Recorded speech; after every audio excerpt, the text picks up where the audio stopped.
welcome to the 2023 IKS Awards, taking the place of our usual podcast, which is Coffee, Kegs, and Kriegsspiel. Today we're going to be honoring our members, those people who have been contributing and excelling throughout the past year. We have a number of awards in a number of categories. We've allowed the membership to vote on all of those awards, and it is now time to hand out those awards and again to recognize those people who have been particularly excellent. This is meant to be sort of a fun, not necessarily a formal occasion at all. As you can tell, we have some really cool icons on the map here. There is only one map in the International Kriegsspiel Society, the Metz map, right? You know, or so some of us believe, myself in particular. And, of course, we do want to give a shout-out to the Derby House principals and the fact that this is Pride Month, so we have that there. Couldn't make it bigger, though, because when Jan produced the thing, it gets all pixelated. You see that? See what he did? So, yeah, so he's going to get the award for the Big Wiener Award there for graphic design. But anyway, this here, of course, is a beautiful logo. Love it. His other logo that he designed, I tried to bring it in, but the file was incompatible with Tabletop Simulator, or probably more likely incompatible with my skill level, so we have that. Now, if anybody would like to come up onto the stage to say anything or share a story or talk about their modules or other things, please raise your hand and I'll just bring you up here. It's okay to have everyone up here. It's no problem. In addition, I'll read the nominees for each award, and it would be really cool if the nominees wanted to kind of step up here and say something. So I may invite some of you to speak. If I notice that you are here in the audience and you are one of our nominees. I also want to give a shout out to our viewers on YouTube. You are, of course, welcome to comment in the YouTube. And without further ado, it is time to begin our awards. I want to thank James because James gathered up all of these responses, put them into a cool Google Doc here. I can actually see how everyone voted, so I know who likes me and who hates me, and I'll be factoring that in as a die roll modifier in future games. So just expect that to inform your results.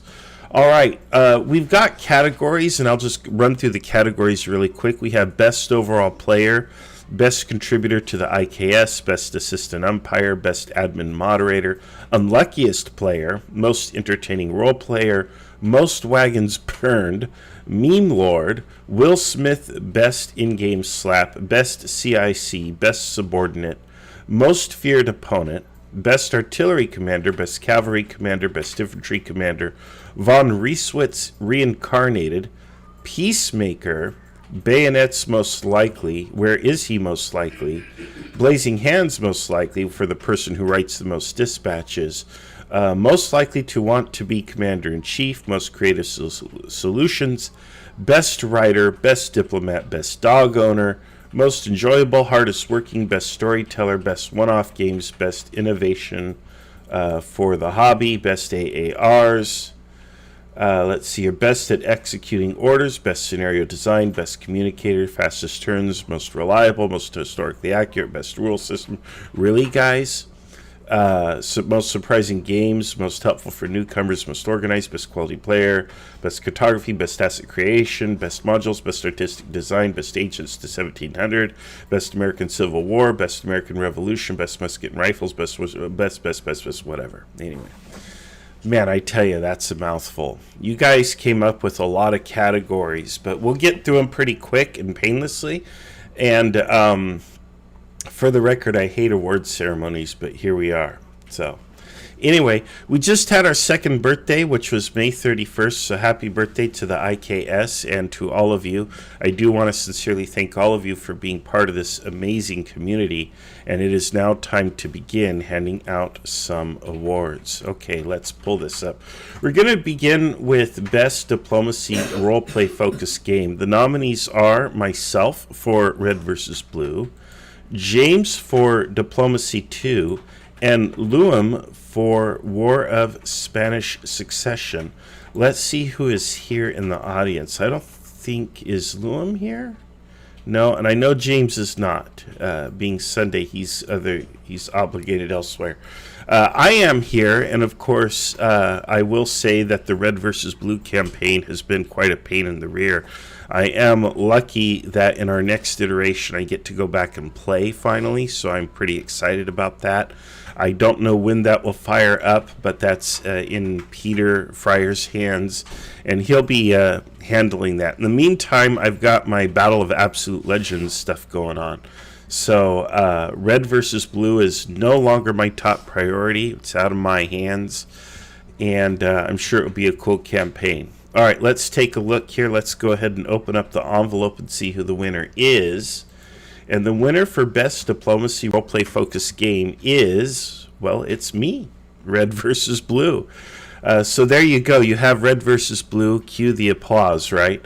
It's been a heck of a campaign. It's had probably 100 people come through it in various capacities, doing all kinds of chaos, and it's basically Game of Thrones in a fictional European setting. So it's been a wild ride, and I'm glad to pass it off to the next generation of umpires.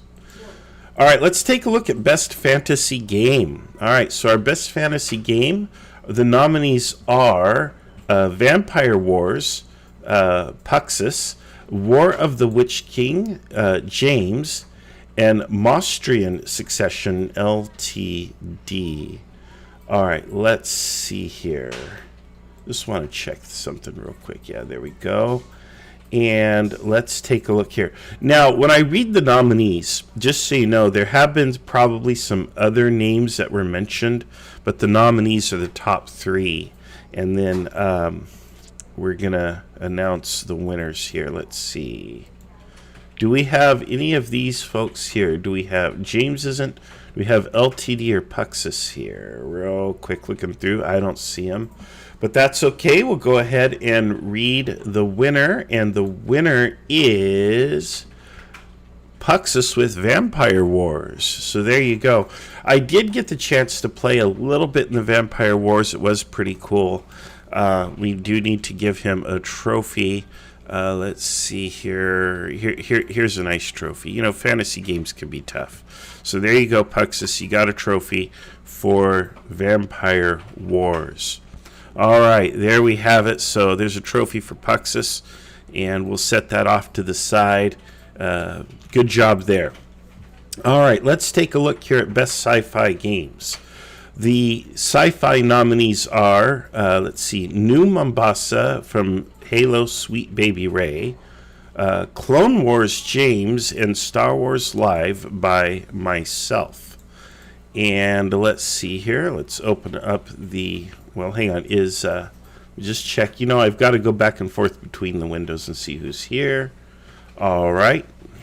I'm the only one who's here. I don't need to talk so much. The winner is myself with Star Wars Live, and that was a pretty cool game to put together. You know, I had the help of a number of other people.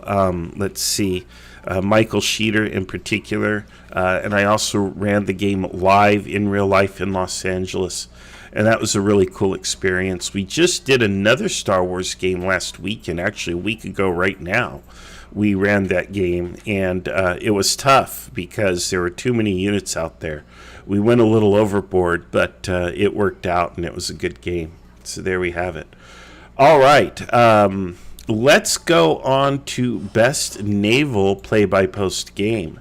Let's see. We have Modern Naval War Game by Space Dog.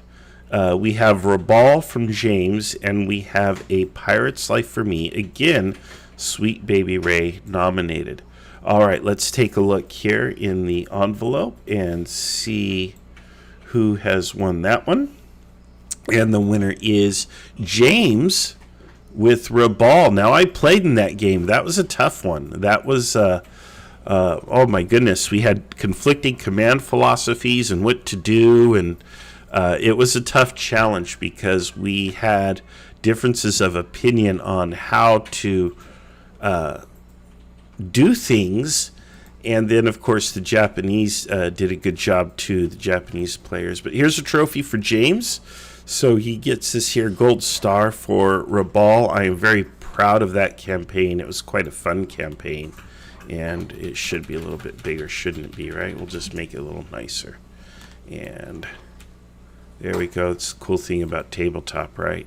So there you go. That was a pretty fun game, and good job, James. Thank you for running that. All right, let's take a look at best, let's see here, modern live game. And there seems to be only one nominee in this category. Crazily, I did not put this up myself, I don't think. But anyway, the nominee and the winner is Cuban Missile Crisis.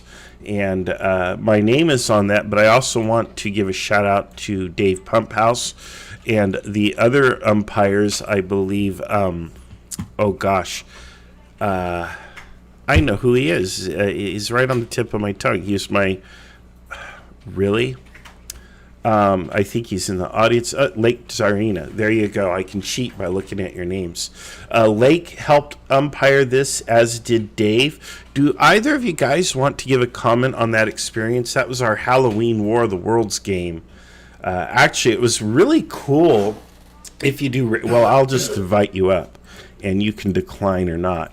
What was really cool about that game was how it was moving along really well before the aliens even landed.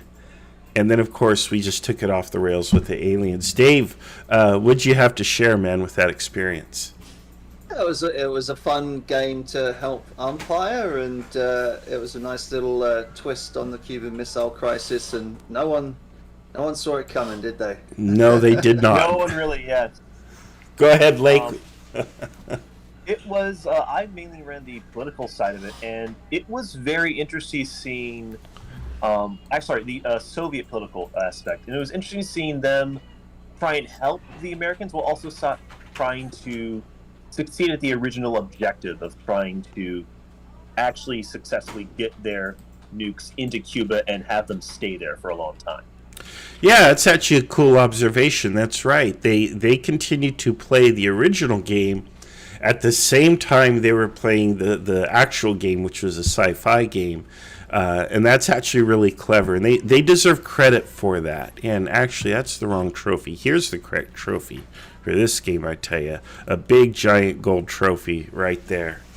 Well, guys, thank you very much. And you're welcome to hang out here on stage as well, since there's other categories coming. So really appreciate it. I'll take my seat for now. Okay, no worries. All right. Let's take a look now at the next award. The Best Modern Play-by-Post Game. We have Vietnam by Tand. That's one I actually don't know about. We have... let's see here. The Marnberg line? It doesn't highlight for me.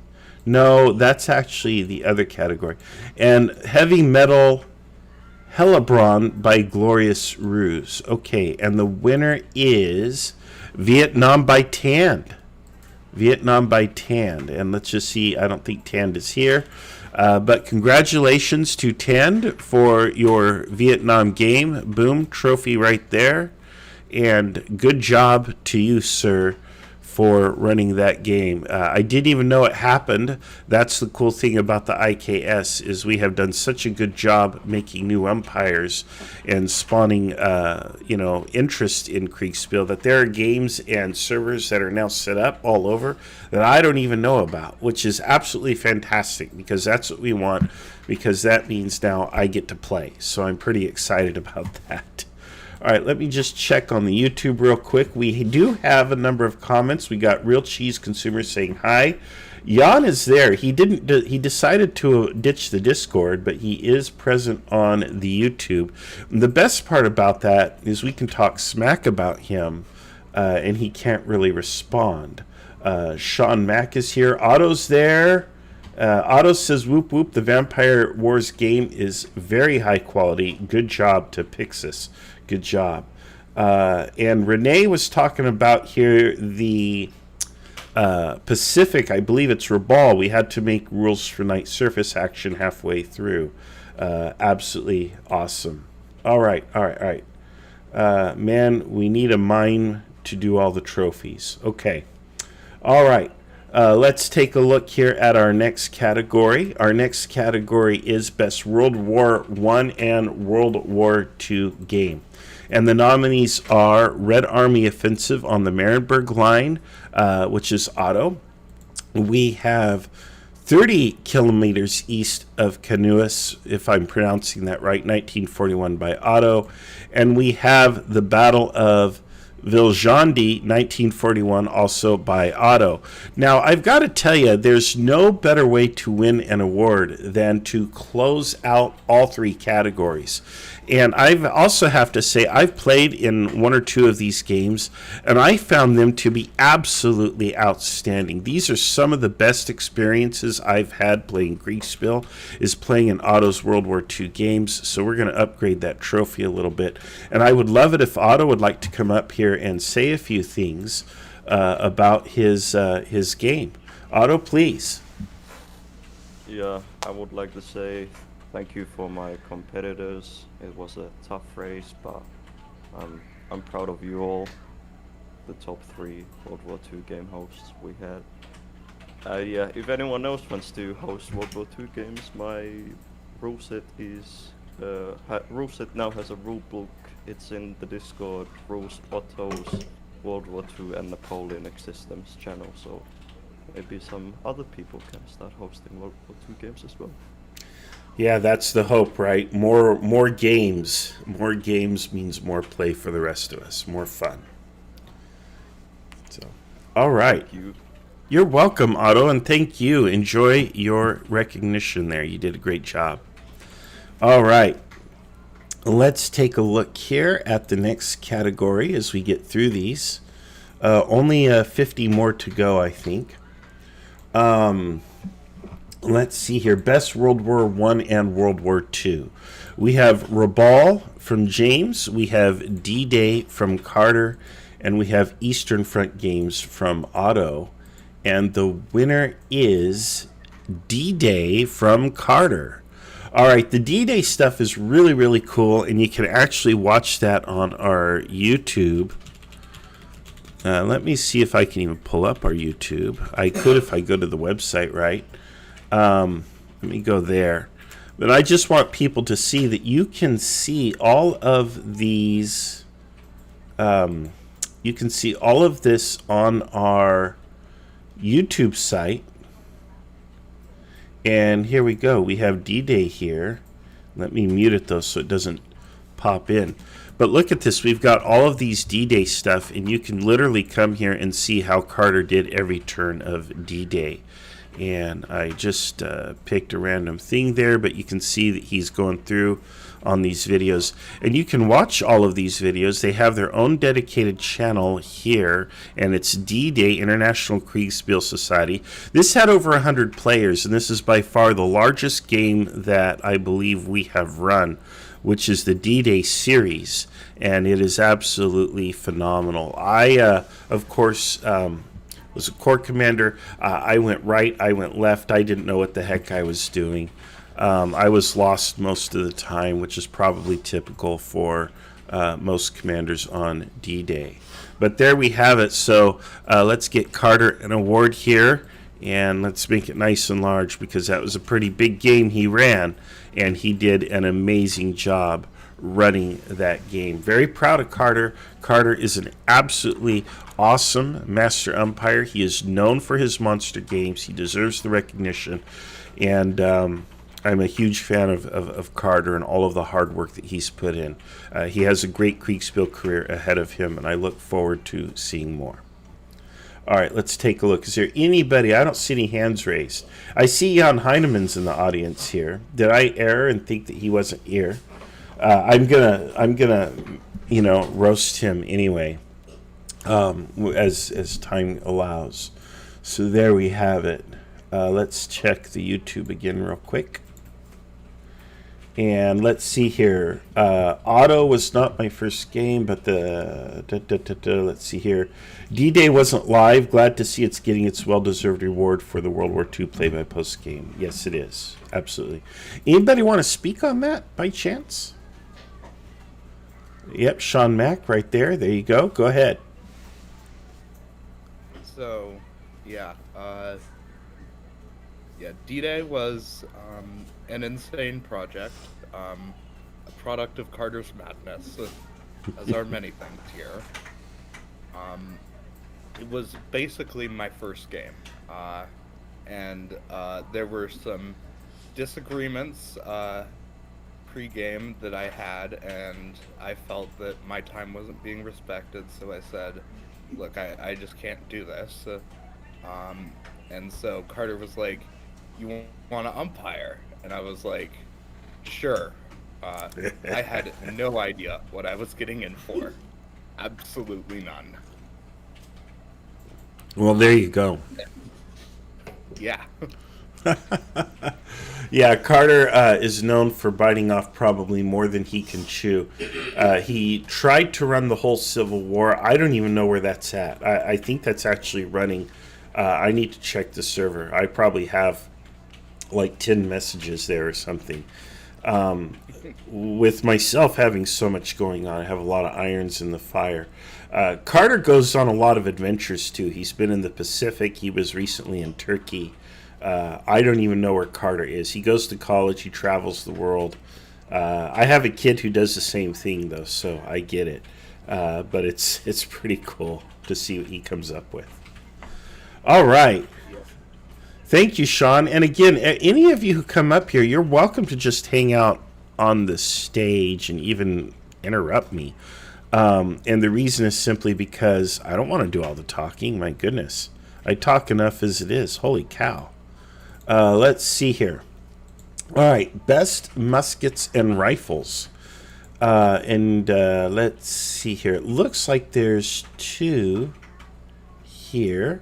All right, and there's a whole bunch of nominees on this. Okay, let's take a look here.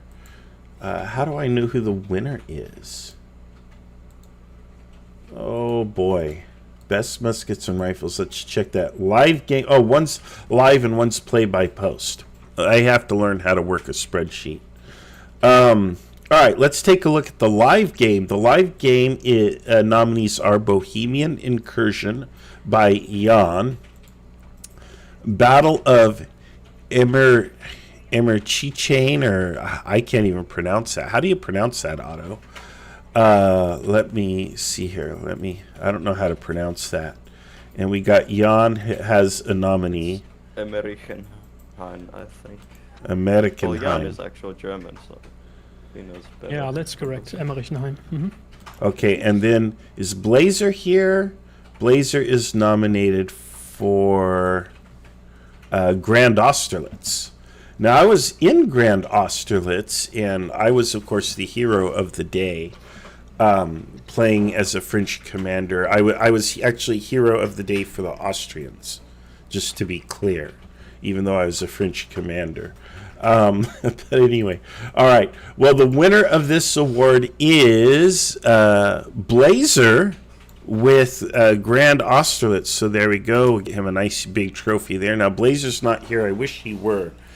Blazer's probably one of my absolute favorite umpires because he puts together fantastic games, beautiful modules, really strong games. And the cool part is we're working up Grand Waterloo, and that's going to be a big game, and I think we've kind of targeted the middle of July for that. There will be some play-by-post lead-up, as I understand, and that's coming up real soon. But good job to you, Blazer. Jan or Otto, do you guys have anything that you wanted to talk about? Were you both in Grand Austerlitz? I was, yes. I think the award is well deserved. Was a great game. As you mentioned, the French side had some issues there. But yeah, it was great game. Awesomely put together and all that. And Well deserved, and a great feat. Really like the best game of the year. It was a good game. Jan, what side were you on? Weren't you on the French side? Yeah, I was down at the southern flank, Corps Commander. Were you the one who went down and then came back, or I can't remember? No, I was down there all the time, and then sort of our attack on the Pratzen Heights was heavily delayed because of lack of communication, or if you want to put it in another way, a lack of initiative on my side maybe. But when we eventually managed to take hold of the heights, the situation in the center and north had already broken down. Okay, well, good to know who to blame now. So, for the record, Jan has assumed blame for the disaster at Austerlitz. It is no longer me. I will transfer to you my dubious award from the Austrians as most valuable player. I'll make sure that's delivered to you quickly. There we go. All right. Let's take a look at our next award at the Roast Jan IKS ceremony. This is Best Muskets and Rifles Era Play-by-Post game. The nominees are Otto for March on the Rhine. That's a game that I regret that I wasn't in. I heard that. I mean, the stories from that are still told today. Peninsular War from Hopra Arp, and Italy 1796 James. Now, I know Arp is here. There he is. I'm going to invite him to speak. It'll be up to him if he wants to come up and talk about his game real quick. And maybe not. Maybe he doesn't want to, but we'll see. But let's take a look here at the winner, and let me open the envelope. And the winner is March on the Rhine, Otto. There you go, man. Of course, that was a fantastic campaign, like I said. I deleted the trophy. I deleted your trophy, Otto. What do you do? Here we go. Good thing it's Tabletop Simulator. Otto, what do you got, man?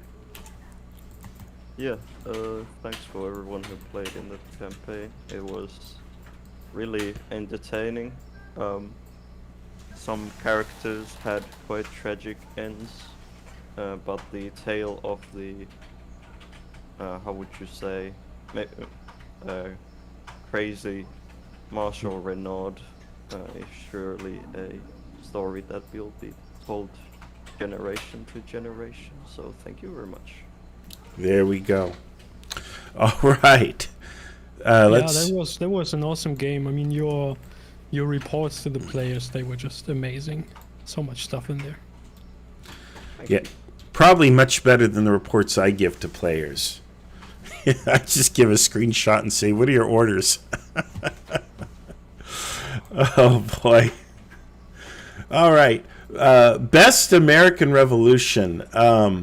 Our nominees there are Brandywine with Carter. I don't think I played in that one. And we had Second Saratoga from James. I think these may have been live games. And we'll open the envelope here. And the winner is Brandywine from Carter. Was anybody in that game? If so, raise your hand, because I wasn't in it, so I don't know. There's Jen T. We'll invite him to speak. And Jen, what can you tell us about that experience? It was a live game, like you said. The British were attacking along the Brandywine, and there was some miscommunication on the American side. I don't think they quite had the historical perspective of the engagement, and they tried to stand and fight instead of run away, which when they should have really ran away, because the British start in their rear, essentially. But it was a lot of fun. I remember I fought over a river for a little while, and I know that a lot of the players in it had a good time. All right. Good. Carter puts on excellent games, and he's known for his play-by-post, but he has done some masterpiece live games as well that are absolutely worthwhile. All right, let's take a look here. Our next category is Best American Revolution Play-by-Post Game. The nominees are the New York campaign by James, the Monmouth campaign by Zeke C., and the American Revolution. I want to say that Zeke just finished, like today, this morning, our American Civil War, basically the Antietam-Sharpsburg campaign. I won't say much about that now because that's not the topic at hand. But that was a pretty amazing game. Real quick here, let's see. We got Zeke, we got James, and James. Is Zeke here? I don't see him. All right. He's wrapping up his game. So the winner is, let me take a look. And the winner is Zeke with Monmouth Campaign. So I was not a participant in that. I don't know if any of you were. If you were, then absolutely Yeah, I was the CIC for the Americans. That was an excellent game, and it's well deserved. I think we all had a great time playing in that one, and I think pretty much everybody who took part in it would say that this was a well-deserved victory. Zeke puts in a lot of effort into his games, and we really had. I think it's one of the best blending of strategic map movement and tactical combat in a way that you really felt like you were accomplishing strategic goals through tactical movement. It was really excellent. A very well done game. All right. Well, good job, Zeke. There you go. You got a trophy, man. All right. Let's go on to Best American Civil War. All right. The nominees here are Grand Gettysburg by Alex, Grand Bull Run from Carter, and Wilson's Creek by James. Now, Grand Gettysburg was more than a year ago, but I guess we are kind of reaching pretty far back on some of these. That was a heck of an experience. I think when we came up with that, it was myself, Alex, and Damon who were doing most of the stuff around here at that time. It was early days. I think we were still SoCal. I don't even think we were IKS yet. And we just wanted to do I just wanted to do something huge. I'm like, let's just do something big, get ourselves out there, put ourselves on the map, and let's just be really ambitious about it. And I think the game had around 40 participants. I went out, I recruited people. That's when I found Jan. I'm like, who is this German guy who's doing games? I think he had mentioned something about Kriegsspiel before. So I'm like, Jan, get over here, do this. And he did, sucker. But anyway, the rest is history, and that was Grand Gettysburg. And I go back and I look at that game, and I look at how just kind of awful it was compared to our current efforts. The pieces I made were absolutely hideous, but it was a good experience. Actually, that's the original Gettysburg. I'm thinking I think for Grand Gettysburg we had nicer pieces. That's right. There were 2 Gettysburg games. In the first one, I made the pieces that were hideous. In the second one, Grand Gettysburg, the pieces were a lot nicer. I think Damon did those. I'm not sure. Grand Bull Run Carter, I believe I participated in that as the announcer. That was a really cool experience. The map was absolutely beautiful. Carter ported that over from another application. That was beautiful. And Wilson's Creek, James, I didn't participate in that. Before I read the winner, does anybody want to mention anything? All right, seeing as there are no takers, I will proceed with the winner, and the winner is Grand Gettysburg by Alex. So Alex, who is late to his own game, really put together the brigade system, which kind of put us on the map. The brigade system was sort of a blending of different rules. The SoCal system kind of informed it.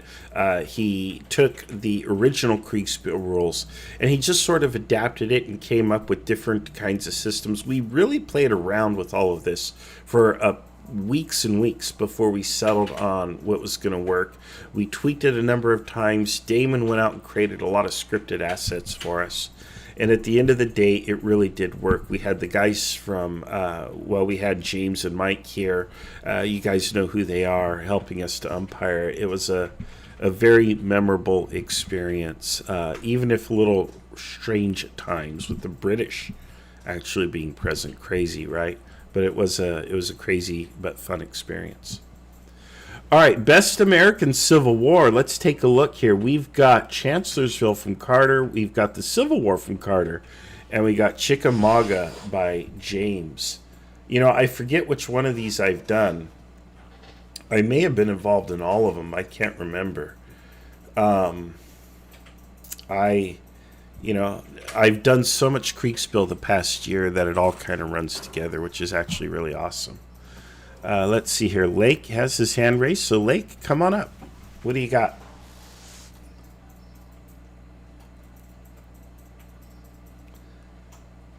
You're muted if you're trying to talk, Lake. Can't hear you. All right, well, maybe Lake just wanted to come on stage. If you get it working or you have something to say, though, Lake, go ahead and just interrupt. Totally cool. All right, so let's take a look here. Let's open up our Price Waterhouse mayonnaise jar and see what the winner is. And the winner is The Civil War by Carter. Good job, Carter. I don't know if that refers to his ongoing effort. I do think there was a previous Civil War attempt that he kind of ran. But this one here, the one that we're doing now, the one that I haven't looked at in like weeks, is actually pretty deep and complicated with a lot of battles going on. There's a political side, and I am very pleased with how that has turned out. It's been a lot of fun. I better go check those messages, huh? All right. Okay. Let's see here. Best Ancients to 1700 AD. And we only have one nominee in this one here. We have April Fool's Day, Egypt versus Caveman from Otto. Otto, how did you come up with this one? I think I was talking with Blazer Trail one day and we started making caveman noises or something, and then we got an idea that there could be a game where the other side has to communicate with grunts. But yeah, I'm not sure if this is a good candidate for this category because there were aliens in the game as well and everything, so yeah. Yeah, there were aliens, absolutely. Oh my goodness. All right. I wish Zindos were here, although I'd cut him off after 60 seconds. But I do wish Zindos were here because I think he played as the aliens and he would have some good things to say. Where is Zindos, man? Where is he today? I'm missing. All right, let's see here. Best Ancients to 1700 AD play by postgame. We have Second Punic War by James. We have Siege of Jerusalem, Desert Fox. And we have Avalonia from Justin. Boy, was Avalonia a headache, man. Because that, what can I say? We could never really get that relaunched and integrated into Red versus Blue. It was just kind of out there. And the players were always wanting to interact with Avalonia, but we're like, we can't figure it out. And Justin has told us like 7 times. He's given us the map. He's like, here's everything that's happened. And we're just so dense. We're like, what do we do with this? But that was pretty cool, though. Let's see here. All right. Let's see. Okay. And let's see here. I'm just... there we are. And hey, we finally got ARP up here. Good. Okay. Best Ancients, let's see here. And the winner is Second Punic War by James. Well, good job, James. Good job on the Punic Wars. Carthago Delinda Est, right? James isn't here. I wish he were. Were there any participants in that that could share something about that game? I know like half of you were in that game. I don't hear any comments. I ought to just sit here in silence till someone speaks. It was a great game. I was in the game fighting for the goals. I ran into a Roman ambush and got like over half of the gold cavalry killed. So I might have played a part in how it turned out. There you go, Otto. On the list. Give me my cavalry back, huh? All right. Well, that's good, Otto. Thank you for sharing that. That's cool. James, again, he keeps winning awards. He puts together amazing games. I think he approached me out of the blue, I think on YouTube or something, and was like, Marshall, will you come play a game with us? And I was just so flattered. I was so touched to be invited to play a game, and it was this American Revolution thing, and he was using Google Docs and everything. To everything was just through Google. And it was actually a really cool game. I was like, this is working really well. It's a little contrived because he's not using the most efficient means to do everything. He didn't have Tabletop Simulator. He didn't hear about all of this. But he was, receptive to the invitation to come in here. He has come in here since. He became a master umpire very quickly. He's been running just some phenomenal experiences. And I would say he's actually better than I am. So hats off to James. Good work for your games. All right, we're getting into some new categories here, and these types of categories are best ofs. So we're getting out of the best games, and we're going to start recognizing people for some of their more individual efforts in specific departments. So the next category is best artistic design. And this is going to be a tough one, right? Because we have some solid nominees here. We have Puxus, we have Damon, and Blazer Trail. I've seen a little bit of what Puxus has done from Vampire Wars. It's absolutely gorgeous. Damon is the chief engineer of the IKS. He is responsible for so much of our stuff, our scripted pieces, our units. He does beautiful graphic design work. And of course, Blazer Trail just makes these beautiful pieces and other things. And I'm absolutely impressed with all of the work that these three guys have produced. But you folks voted, and the final vote came down to Puxus for Best Artistic Design. So congratulations, Puxus. The artistic design is really important in Kriegsspiel simply because you got to look at this stuff all day long. And there it is. I deleted the trophy again. And if you don't get to, if the assets are ugly, it's kind of lame. You don't want to look at it. I mean, let's take a look here. I bet you I could go all the way back in time here to my original stuff. Let me just show you how terrible some of these assets were. Like, I have to go back to the beginning. And let's see here. Oh, I don't know where I'm at. There it is. This here. And let's just take a look at some of these assets. Look at this. Look at how vanilla these assets are. Okay, so here you are. Here's a tile. And there we go. There's my reward for the ugliest assets. And we'll put that there. And now let's compare this to, let's see, Grand Austerlitz, let's say, because these are just going to be beautiful pieces. And we'll put this piece down. And you tell me which piece you would rather play with, right? So is there any comparison between the two in terms of just how nice they look? There's not, but this is the original effort. This shows how far we've come. I don't have anything from Puxus here. I may have his Vampire Wars. No, I don't have it. I think I only played that on Discord. But again, shows how far we've come. I wish I had Puxus here or some of his assets to share with you, but good job to him. All right, let's take a look at best modules. If you want to see a good module, anything put together by these guys, we've got Damon and James, we have Otto, and again, Puxus as the nominees. And the winner here is Otto. Otto has put together some absolutely beautiful stuff. Let's see. World War II. And I'm just going to hit the search here simply because, look at this map.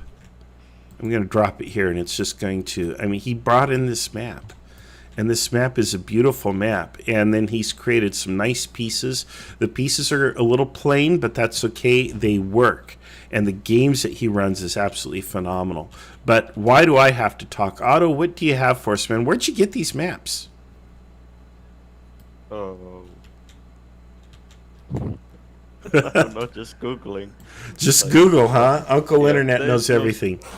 Yeah, there's no special process to become an umpire. Anyone can, as soon as you join the IKS Discord, you can go ahead and host your own game. So I recommend everyone goes ahead and does so.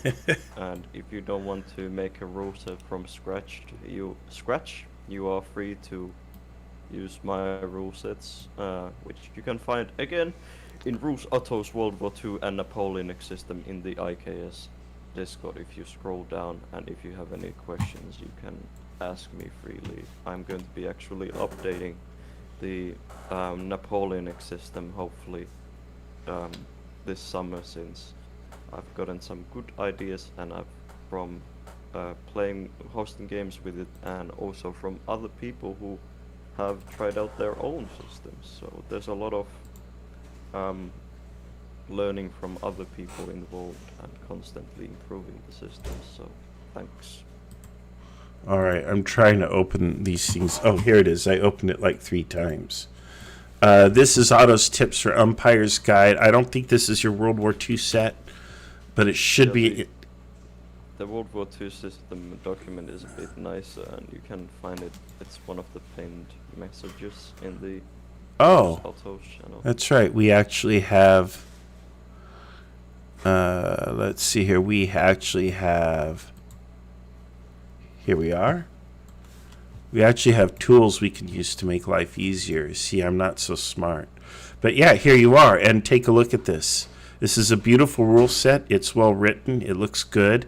And you have everything here that you need to run a World War II game. And this is Otto's system. And he's done a lot of great work for us. And here you have it. And you can then just go get his module and run these games. And, you know, I ought to read the rules sometime so maybe I can play better. Here we are. All right. Well, thank you very much, Otto. Thank you so much for the work that you do and the assets that you have created for us. All right, let's continue. Our next category is Best Asset Creation. And the nominees are Damon, Puxus, and James. And the winner, of course, is Damon here. And Damon, again, chief engineer of the IKS, absolutely phenomenal asset creator, has created so many cool assets for us.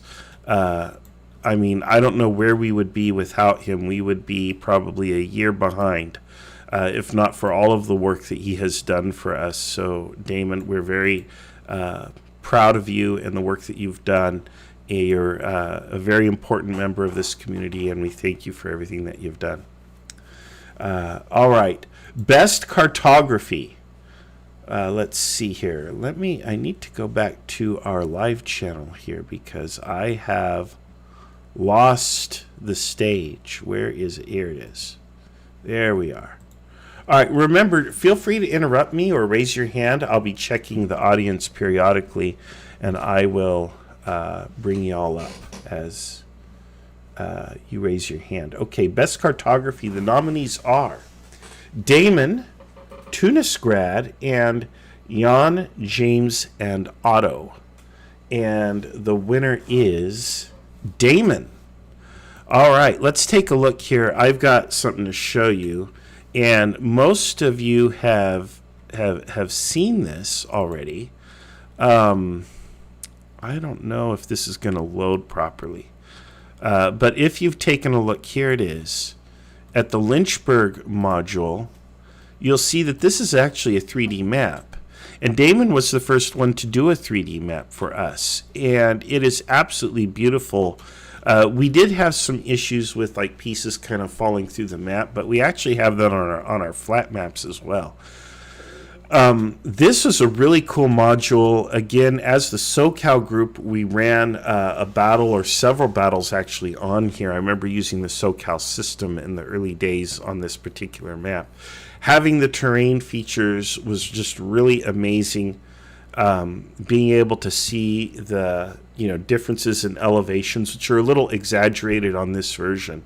But it made a difference, and it made it very easily to calculate terrain modifiers. So Damon did this. This is not easy work. You take modern elevation data and you combine it with a map that's now 150 years old, and he came up with this. And what an amazing job he did.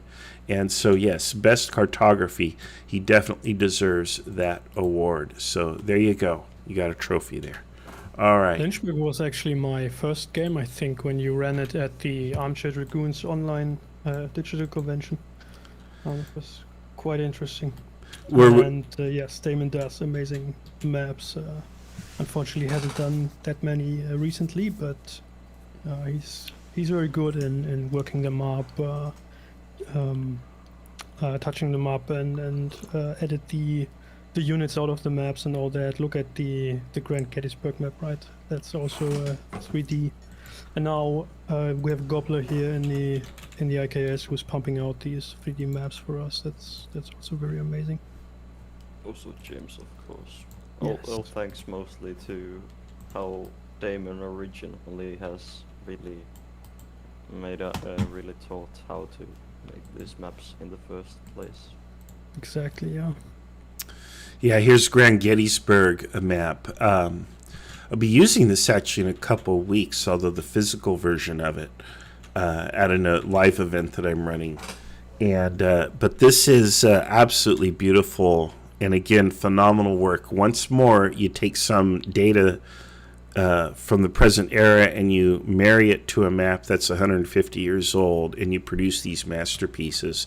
It's colorized. The original is just, it's not colorized at all. So this has been colorized by hand.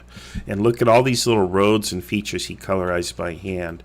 And yeah, we had some pretty incredible stuff. And of course here, no mention of Gettysburg is complete without mentioning infamous Rock Creek. The deepest creek in the world, which is absolutely unfordable according to the umpires. You know, I get credit for that. That actually wasn't me, I don't think. I was the one who ruled it unfordable, but what do I remember? What do I know? It probably was me. I could go back and look at the recording, but I'm lazy. All right. Well, thank you, Damon, for all of your work. Okay, we're getting through this here. Let's take a look at best quality player updates. Best quality player updates are the nominees are Otto, James, and Europa, and the winner is Otto. And Otto, I would like to hear from you. How do you do player updates?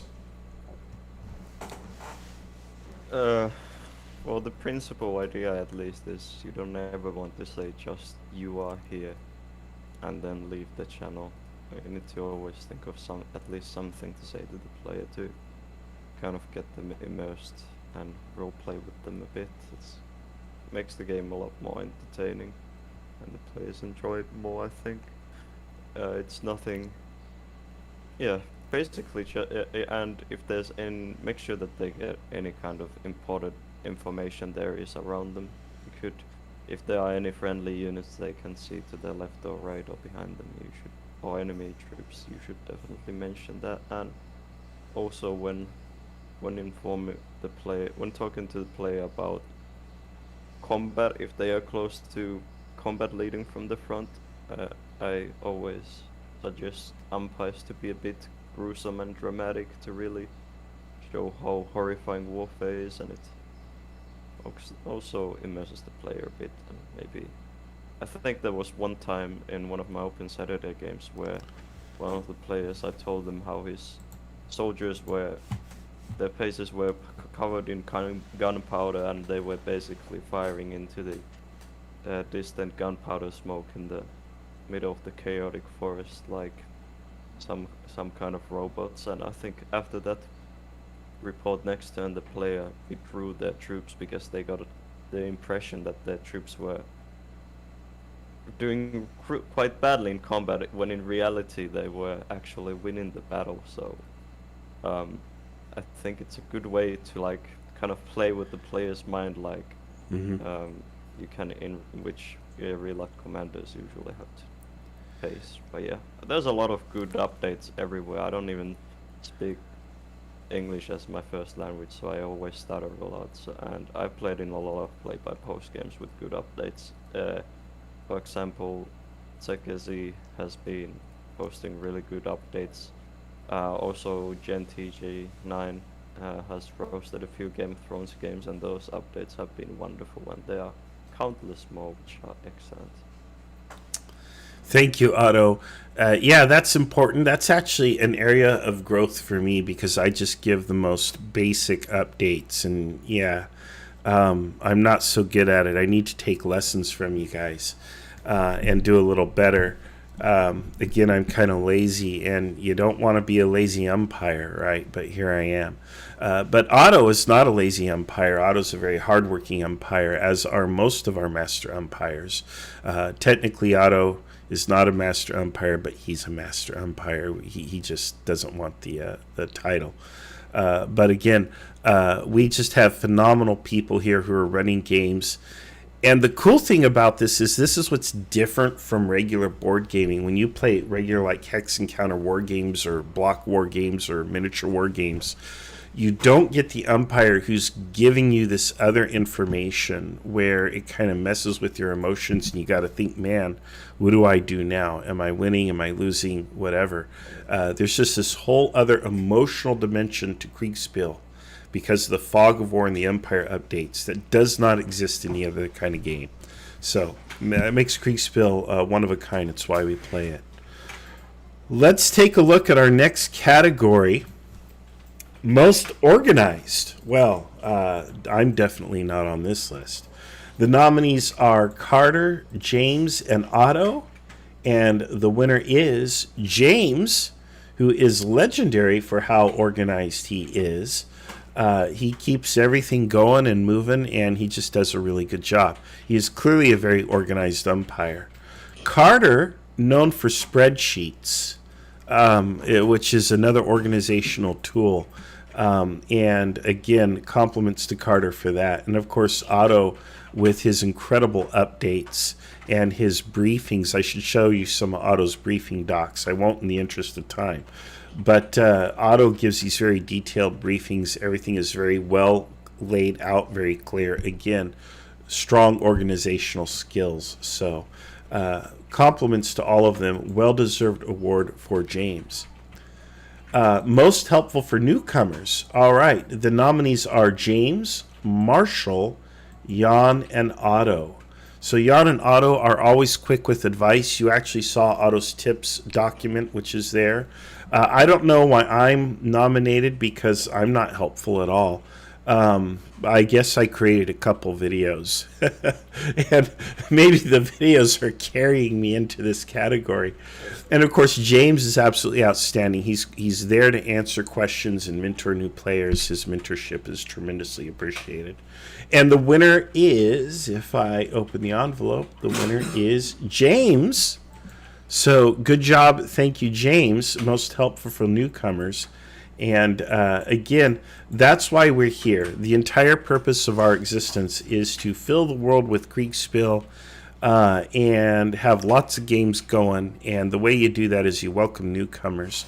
This is a good spot to give a shout out to all of you who are working the welcome channel. I notice that certain people with great consistency welcome people who appear in the welcome channel on our Discord and invite them and make them feel welcome and, you know, say, hey, how'd you find out about us, which is great because we want that information. How did you find, you know, what's working out there, what's bringing people in, and just welcoming people and letting them know that we acknowledge that they're here and they're welcome to participate in games.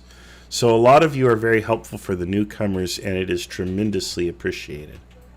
All right, most surprising games. Now, we got a couple nominees here, and unfortunately, neither person is here to speak. I don't know what counts as a most surprising game. The nominees here are Blazer Trail and James, and the winner is James. So again, James wins another award. I tell you, he's going to get like, they have awards sometimes for winning the most awards. Well, James has it. I don't know what the most surprising games would be. Was there anybody here who nominated or voted for James for the most surprising game that would be interested in shedding some light on this category for us? Okay, Lake is down here. All right, there you go, Lake. Come on up and tell me what you know.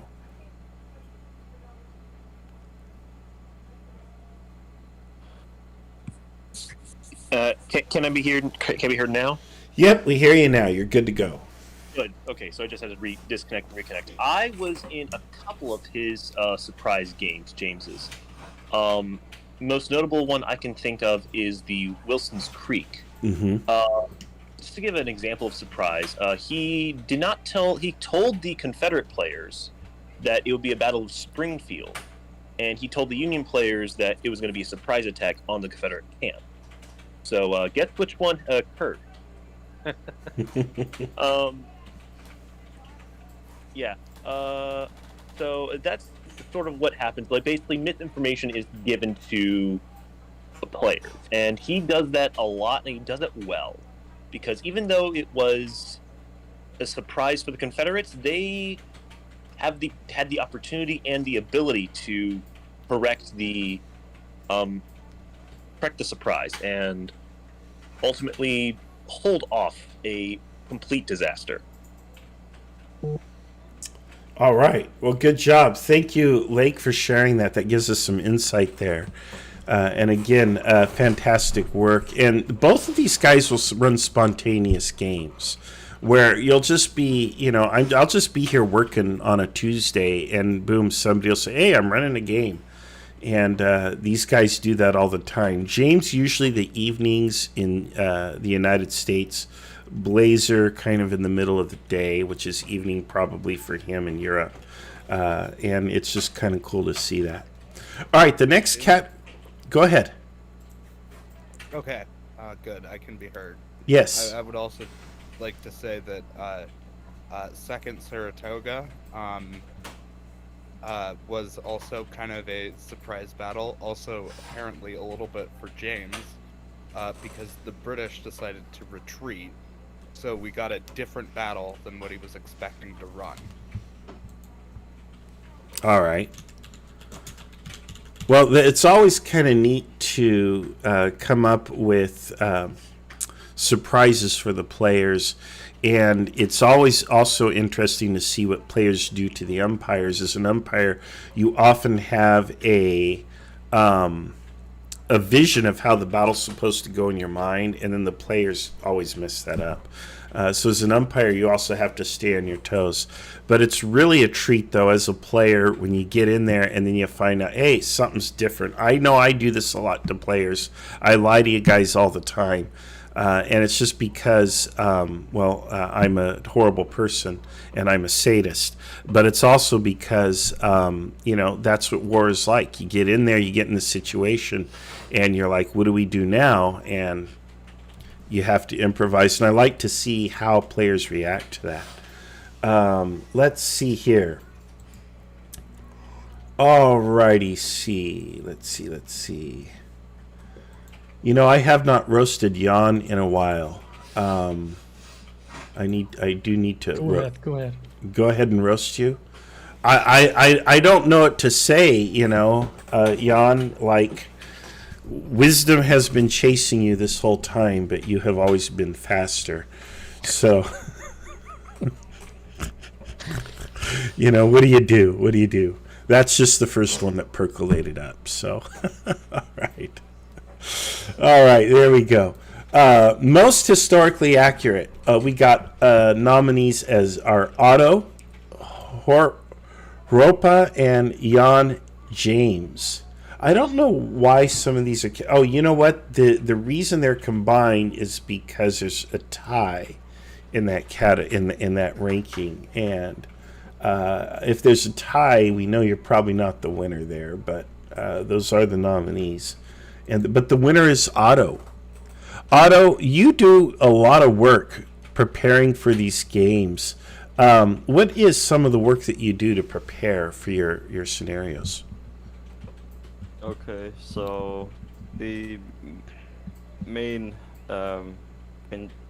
principle again. I keep using that word, but it's basically spend at minimum so much time at making your scenario that anyone else would think that it is absolutely unnecessary, and then spend some more.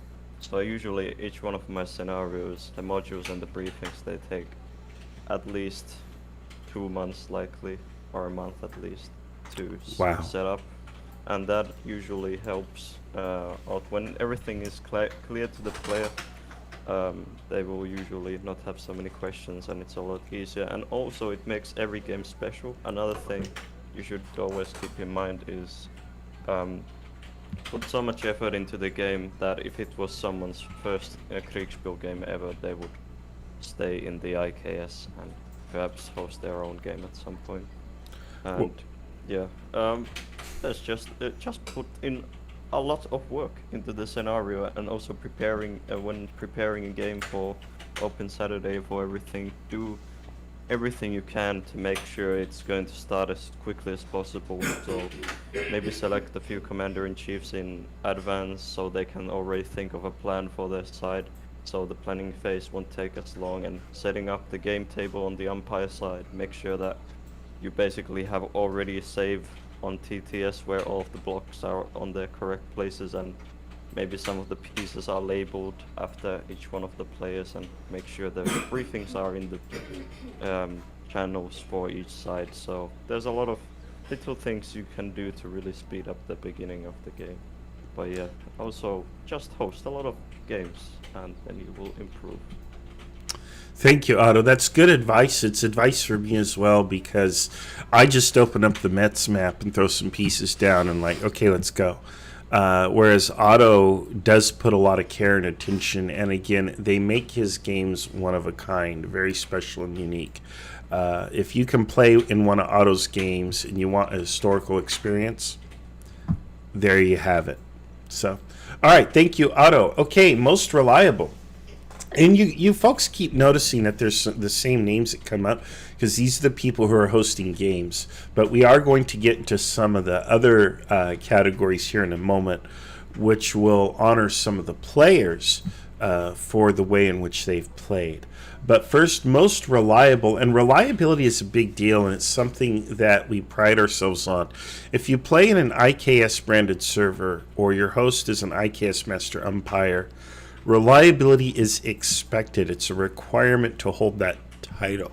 There are a lot of games that will launch and then go nowhere. They get abandoned, or they just kind of fizzle out, or they end way too early because the umpire just can't stick with it for whatever reason. Often they've bit off more than they can chew. But if you play an IKS game, and if you play with an IKS master umpire, which is what those titles actually mean, they actually mean something. Then you're going to get a reliable, quality experience that is worth playing and that is actually going to finish. So, there might be times when it slows down because things happen, but the game is going to march on. And I have to say, these people who've done these games have absolutely lived up to this reputation. So the nominees are Peter, James, and Otto. And the winner here, and all three of these guys deserve awards because they have all done this. But the winner here is James. So James keeps winning a popularity contest here. And in fact, just to speed things along, fastest turns, James wins between Blaze Trail and Otto and LTD. So there's our next category, fastest turns. Fastest turns matter because the faster the turns are processed and you get your answers, then the game moves along a lot faster. Nothing is more painful than waiting 30 minutes for an update. You're just sitting here, whatever. A lot of people work on something else. But when you've got good fast turns and you have to make snap decisions, that's a big deal, and that enhances the experience. Master umpires are required to run turns like under 20 minutes. It's like the maximum. And that's what we look for to give you that master umpire title. These guys have all earned it, and they do run fast turns. But James runs the fastest turns. Otto runs very fast turns as well. He gives the umpires a lot of autonomy. So he trains his umpires on his system. Then once they know the system, they can work autonomously. Then you divide up the map into sections, and each umpire is responsible for their section or their 2 or 4 players or whatever, and they just run the turn. And that makes the game so much faster. That cuts prep time down or turn time down by half or more just doing that. So that's the way to do it. Good lessons there. Best communicator, there's only one nominee there. That's James again. And then we get into best scenario design. Now this one here is a little more competitive. we have in this category Rin, Otto, James, Carter, and Puxus. So that is 6 nominees with some ties between between 3 of them. But the winner there is James. Once again, James has done a very good job planning out his scenarios, coming up with things. We've talked about how he kind of tricks the players a little bit. Lake talked about that. So you really do have to think through various situations and work your way through, and that's the benefit of solid scenario design. All right, best at executing orders. Oh, why am I not listed here? Oh boy, am I not listed here. But the nominees here are James, Zeke, and Otto. And these are people that you want now as subordinates because they'll do what you tell them to do. And the winner of this is Otto, who is very good at executing orders. Otto, why are you so good at following orders? I don't know really why I was picked for this category.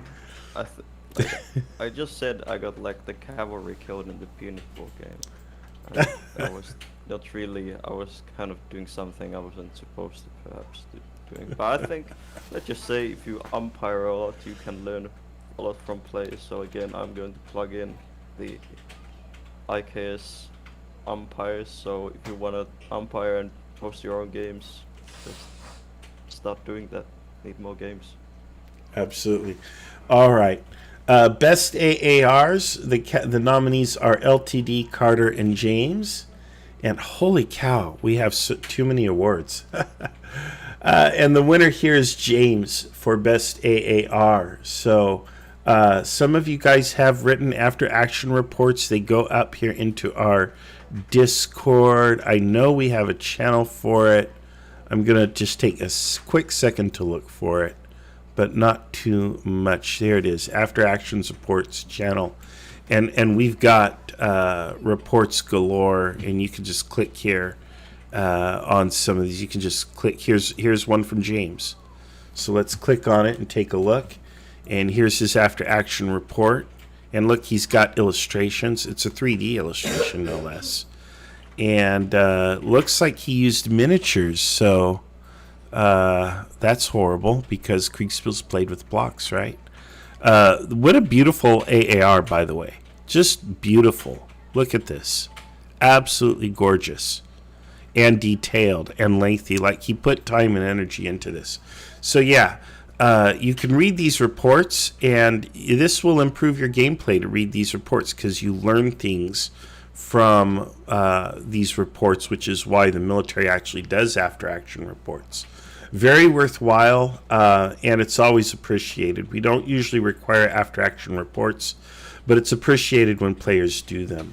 All right, let's take a look here. Best innovation in the hobby. The nominees are Blazer, Otto, and James. And James is the winner here. I don't know what the innovation is per se, but he has done a good job there. Blazer has done a lot of stuff. And in fact, Blazer, I want to go ahead and acknowledge as the runner-up here. He is working on Foundry, which is a new system for Kriegsspiel. It's a new, like, a replacement for Tabletop Simulator. And the cool thing about it is the way it works, it has automatic fog of war, so we no longer have to do screenshots, which will save us time and accelerate turns, because doing screenshots does take some time. Takes, not a whole lot, but a few seconds, and then when you have a lot of screenshots, well, that does add up, like anything else that we do, and we can save that time by using Foundry. He's been putting a lot of work in there, so he does deserve acknowledgement for that, and of course the work that Otto has done. All right, best run one-off games. The nominees are Otto and Zeke, and the winner there is Otto. I don't know how many one-off games Otto has run, but I know he has been running them, and I won't make Otto talk unless he wants to. I've hosted 46 live games, so wow. might be one of them. One of them. That's incredible. I don't even think I've done that many games my whole Kriegsspiel career. That's absolutely impressive. So, fantastic work. Best Storyteller. The nominees here are ARP, Glorious Ruse, and Otto. And I think this was a pretty close vote. Like, I'm looking at all of these votes beneath it, and it is crazy close, actually. And there were some other nominees.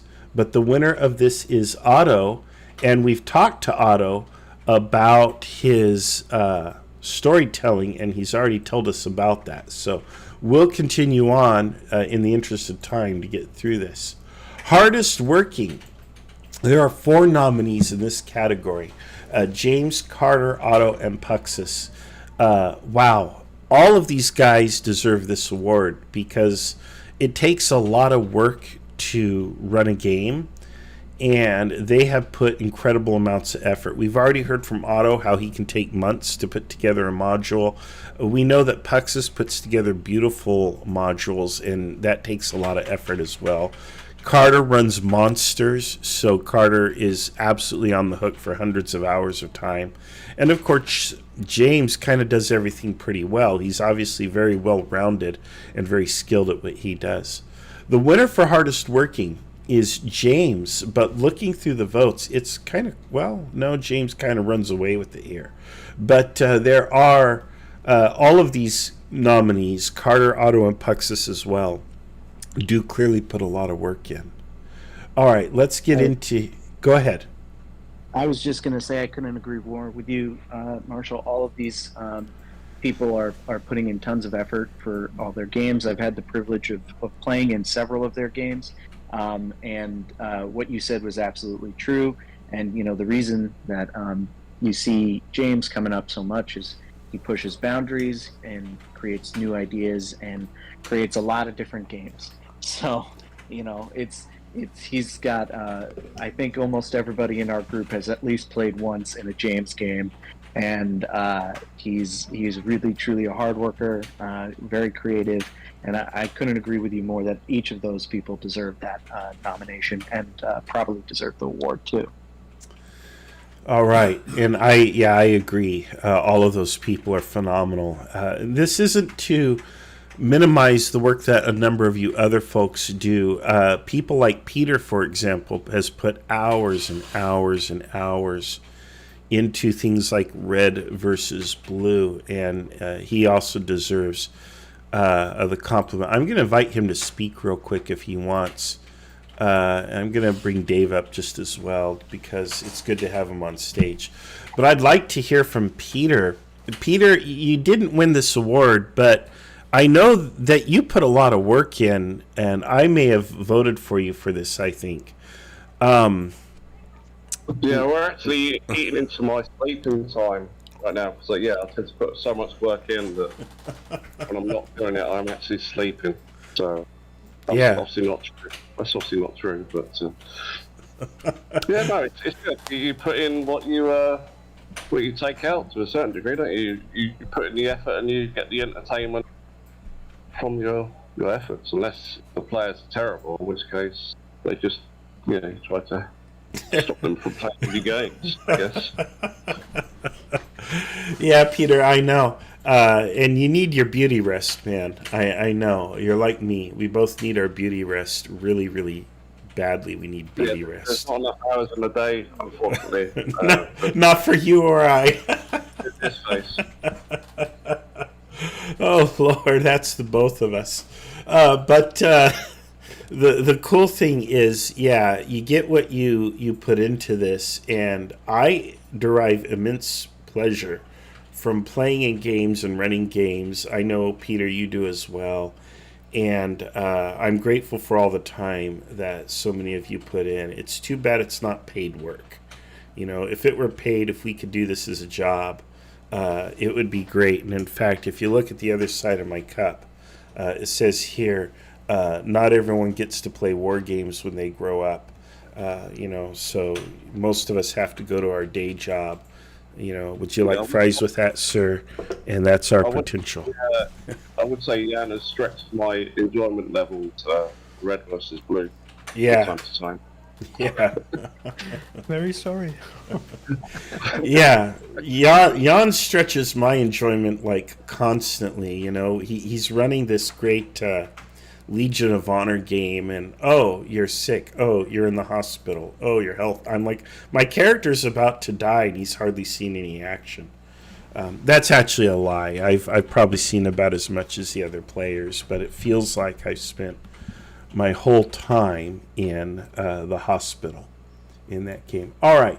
Most enjoyable. Again, a common list of names, James, Otto, and Blazer. And we're just going to go over that and say that James is the winner in that category. Now, we come to what I think is the biggest award of the day, which is Best Dog Owner. And the nominees are Marshall and Not Marshall, Cats, Catty McCatface, anyone but Marshall. Is this just Marshall trolling for votes? So a lot of ties there. But the winner, of course, is Marshall, which is me. And as you know, I'm a huge dog owner, so you know, dogs are pretty important. I like them better than people. I think God messed up when he gave people 70 and dogs only 12. He got it backwards. So this is my award, and it is, of course, the biggest award because I'm a complete sausage. There you And have it. Marshall, you forgot to speak to Dave.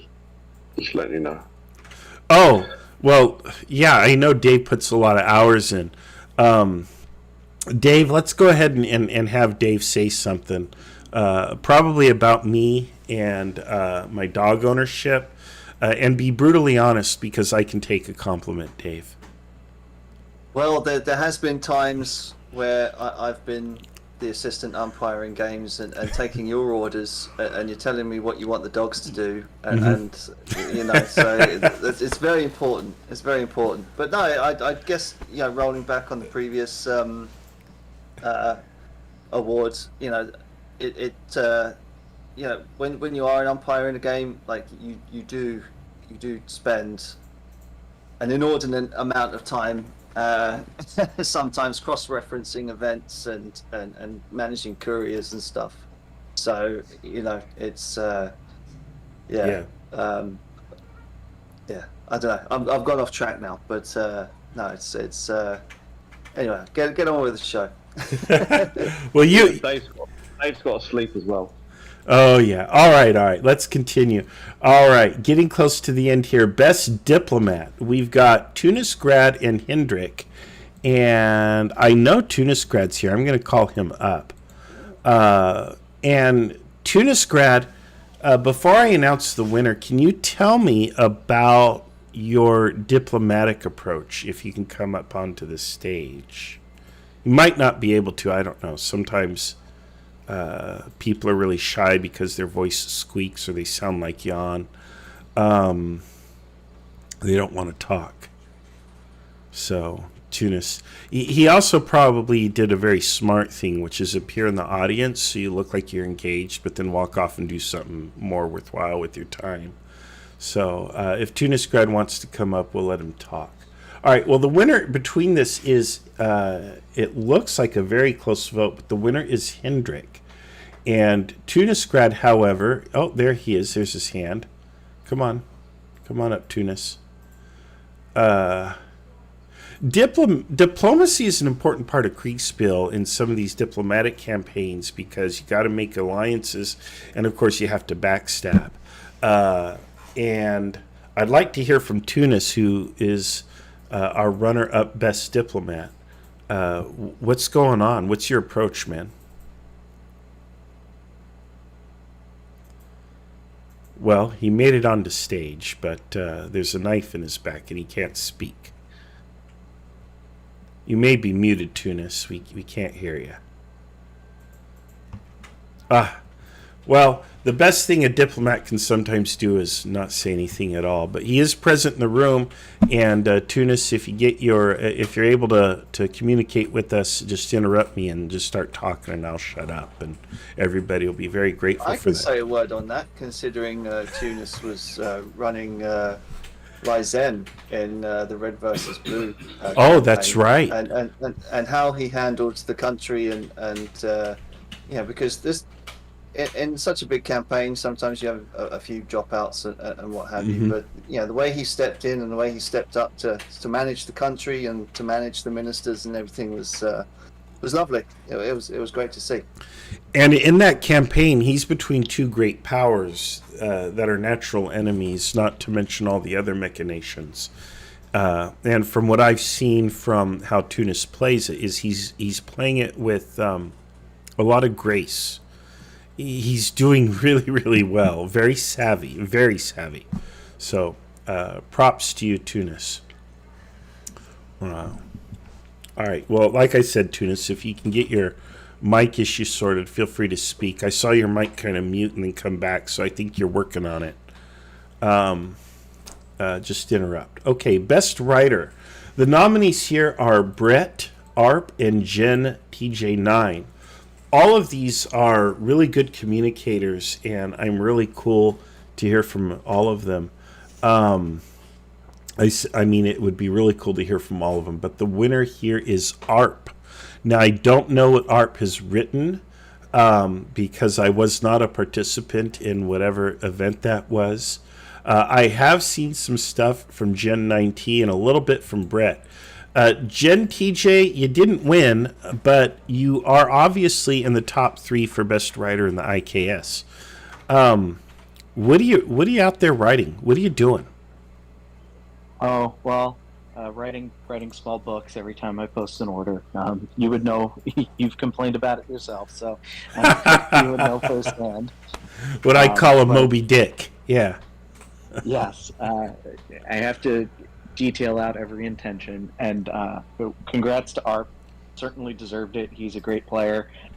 Every time he plays, I know he's a reliable, solid, and clever player. So I can only expect his writing to match that. So well done, ARP, and good. Can't wait to play against you in the next one. All right, absolutely. Okay, let's see here. The next category is most likely to want to be Commander-in-Chief. Is there a competition? The nominees here are Special Zindos and Sam Miller, and the winner is, of course, Special Zindos, who I think ran away with it here, looking at the votes. Zindos, for short, was President Kennedy in the Cuban Missile Crisis. He told us all when he learned that the aliens had landed that we should go ahead and panic. So he's a fantastic CIC. It's a treat to have him. I wish Zindos were here. I miss him today. But yeah, good to have him there as CIC. Yeah, I would like to say that I remember back in the day we still possibly sometimes, but this used to be back in the day really common that nobody really wanted to ever play Commander-in-Chief and take the responsibility of that, because you're basically going to be blamed very likely for any outcome of the battle. And I would like to say that Special Zendos, he has lots of, I don't know, he has a lot of faith in his abilities and quite brave to really take that position, and I would like to notice his willingness to be out there and take that responsibility. I think he has prompted a lot of people to also start taking the position of Commander-in-Chief more often. Oh, and look, it's Special Zendos actually in the Odyssey. Oh no, Special Zendos, we just gave you a trophy for most likely to want to be Commander-in-Chief. All right, let's bring you up. There he is on stage already. Holy Expected. cow. I tried to block you and mute you, and somebody, I think, pulled you up onto stage already. Go ahead, Special. No, someone invited me. Yeah, go ahead and give your speech. The rest of us, Panic. yeah, the rest of us are going to take a 10-minute break. Go ahead, Zindos. Thank you. I always appreciate your compliments, Marshall. They're great. Anytime. Well, all I have to say is you need to panic. That's it. do you have any advice for future commander-in-chiefs? Because I think you have definitely gotten the most experience in the position. Get people to write your dispatches for you. They're a pain in the ass. Yeah, I think that's it. That's a pretty good tip. Do you have any like words of wisdom for the people who are scared to take that position? Panic. Always be Exactly. Always be confident because the people on your team are gonna support you. Yeah, I think right now we need to fill the dead air because Marshall has quite literally disappeared. But, oh, well, he's about to go. He's about to come back. But yeah, I would like to also.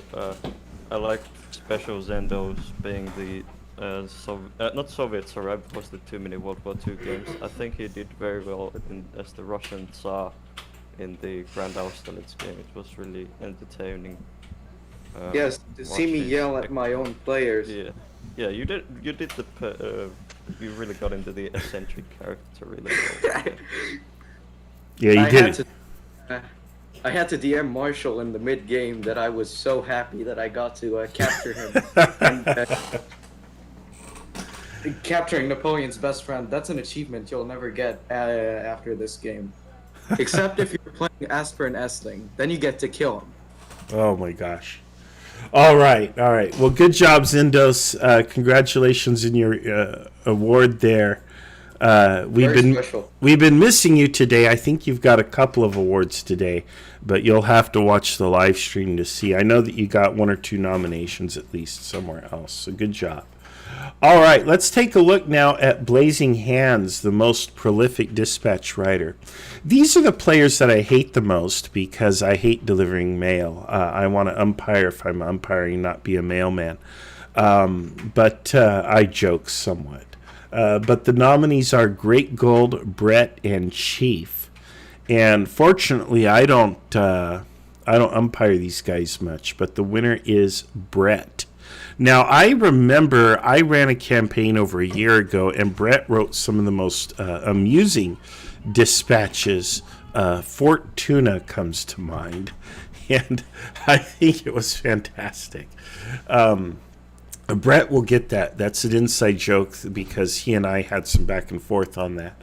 But Brett, good job on your win.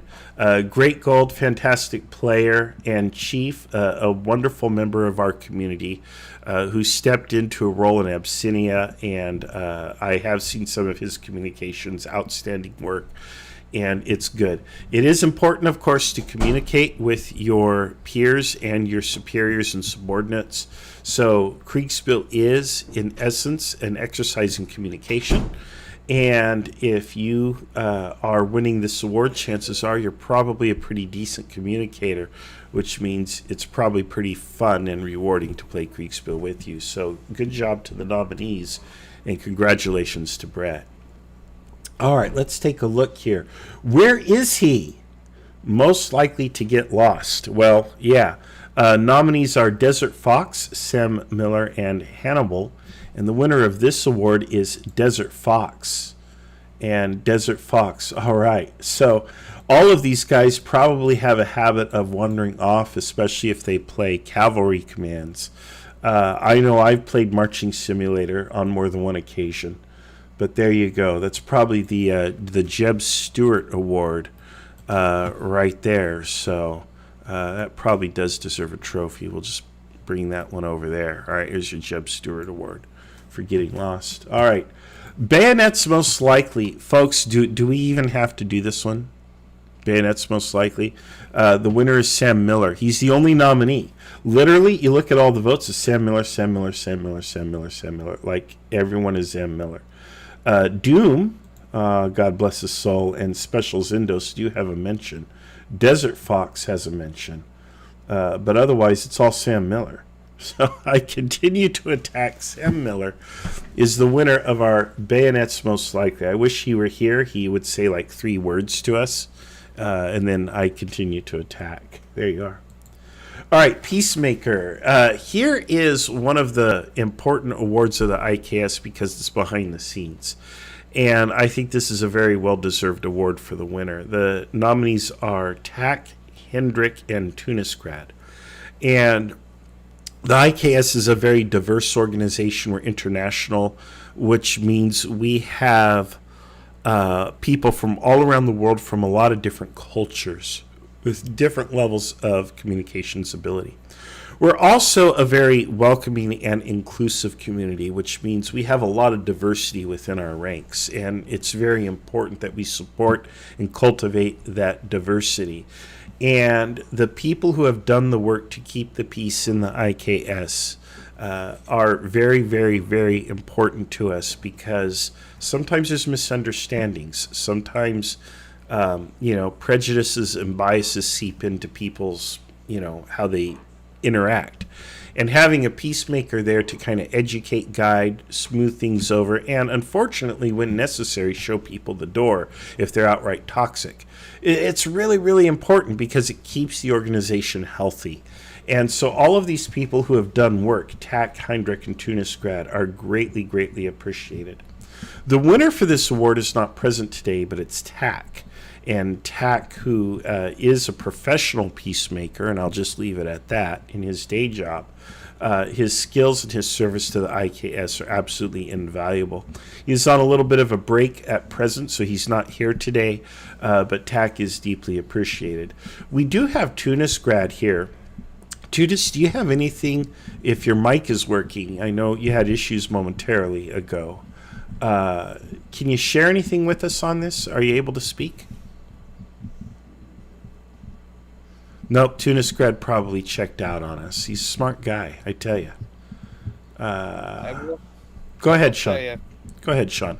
Yeah, I've had an experience with TAC peacemaking. I know there was an incident in the Carter Civil War game where I got incredibly frustrated with the decision that was made, and kind of how I felt.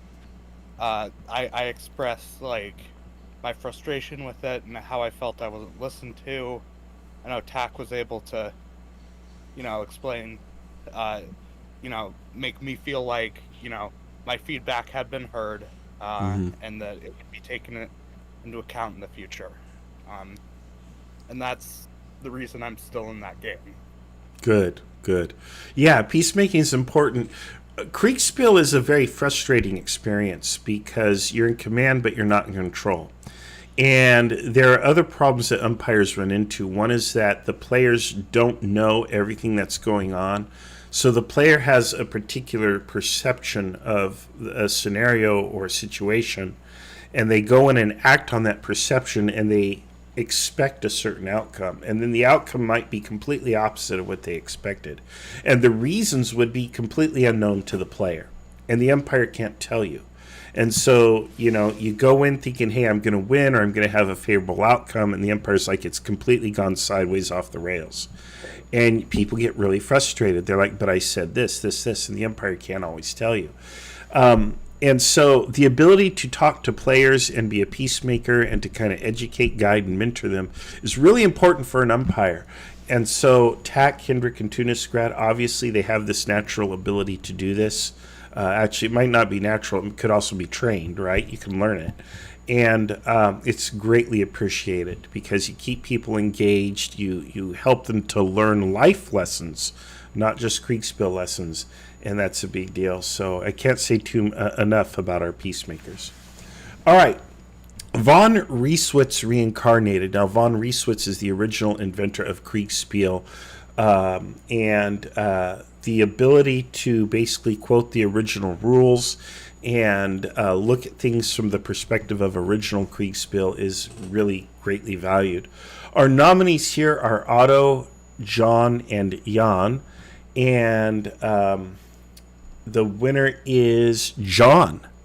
John is a virtual encyclopedia, and when he speaks, we all listen.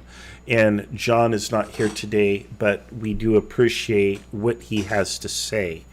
And he does not speak lightly. He speaks intelligently.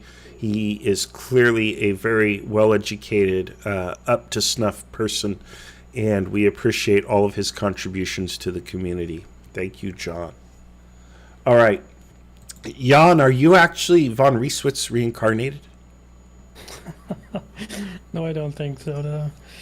I think John is the right choice there. He knows so much about Napoleonic combat and does so much source reading and research and all that, and puts so much thought into all that. So if ever you want to know anything about Napoleonic warfare, just ping John and he'll have all the resources you need at hand. Yeah, He's been a great help in designing my Napoleonic system, so he definitely deserves the title. So I don't mean to be rude here, but Jan, how were you even nominated for this? What are you doing in this bracket? But anyway, let's just continue. You know, I mean, what can you say? Well, it's because I'm German, you know. Right? Oh, you're from Germany. You must know von Rieswitz. All right. Just get the mustache. Just get the mustache and you're all set. There you are. I ought to put his picture up, but in the interest of time, we're just going to continue. Best Infantry Commander. There's only one winner here, even though there are some other nominees. I don't know how this was decided, but the winner here is Justin, and also known as Crisis. And Justin is an excellent infantry commander. He's pretty good all around. I enjoy playing with him. He catches my mistakes when I screw up as an umpire. He's like, "What about this?" But he's not too pushy or rude about it. He just kind of draws your attention to, "You missed my order," which is something I do all the time because I'm pretty sloppy. But he does a good job. Great infantry commander. Good job, Justin. And again, I wish you were here, but because he lives in the future in Australia, it's probably Monday morning and he's asleep, or actually Sunday night there. Anyway, all right. Best Cavalry Commander. All right, here we go. Oh boy, do I have things to say about this one. I probably won't, but I've got things to say. The nominees are Crusader, Desert Fox, and Achilles. I know Achilles is a real-life cavalry guy from the Army. I don't know what Crusader's credentials or Desert Fox's credentials are as far as that goes, but I know Achilles was the real deal. On the other hand, we have the vote, and the winner is Desert Fox. And so Desert Fox, obviously having done some things that are quite clever in games, he does like to do things. I think he, in the Tournament of Champions, took an all-cavalry force, and he may be the one who correctly used the Dragoons first. I could be wrong, and I don't have time to look it up. But if that's the case, he definitely deserves Best Cavalry Commander. So good job, Desert Fox. If you were here, I'd call you up to speak, but you're out riding around the enemy, so we'll leave it at that. All right, Best Artillery Commander. And again, there's only one here, and that's Ninja Bushido. And Ninja is a big participant. He's been a big participant in Red versus Blue as the president of Altmark, or prime minister, technically. He has guided that nation to repeated successes in the Red versus Blue campaign. He stepped out of that role, much like I've stepped out of my role, to change form in the campaign and do something different. But Ninja Bushido, apparently an excellent artillery commander in games. Good job to you there. Go ahead, Otto. He was, I think he deserves the title probably. Well, one of the main things he deserves the title for is because he was quite effective in the last battle of the March on the Rhine campaign, the Battle of Diez, where he was basically with this grand battery able to stall the French attack. And he's otherwise a really good player, especially as Commander-in-Chief. TJ9 probably remembers him as well. He was leading alongside his character, the Austrian commander von Kullanau. So yeah, great job, Ninja Bushido. Good job. Good job. Congratulations.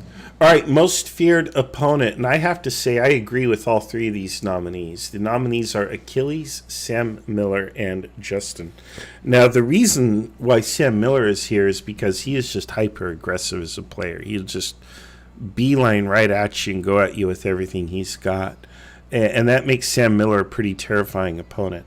Taking a look at the votes here, there are a lot of different votes, but the winner is clearly Achilles.